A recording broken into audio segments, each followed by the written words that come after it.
Hello guys, in this tutorial you will learn how you can move sections on your websites you create on Wix along your website, for example, to change their position up and down.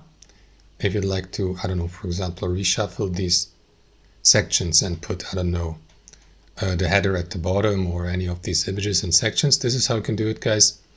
So let us dive into this. So navigate to your website project here in the editing tool.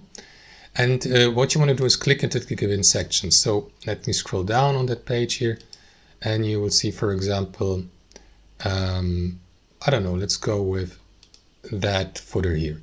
So, or with the header. Let us start with the header. So what you want to do is click into the given section, and here on the right hand side you will see that panel with these two arrows, move section up and down. So if that's the uppermost section, you can only go down with it. And if you move it down, you can move it up again. And you can do this basically with any section here. And change the position without doing that one by one for each element in the section. You will simply move the entire section with all the available or included content and images and text. That's it, guys. Hope you enjoyed it, got some value from it, and we'll catch you later.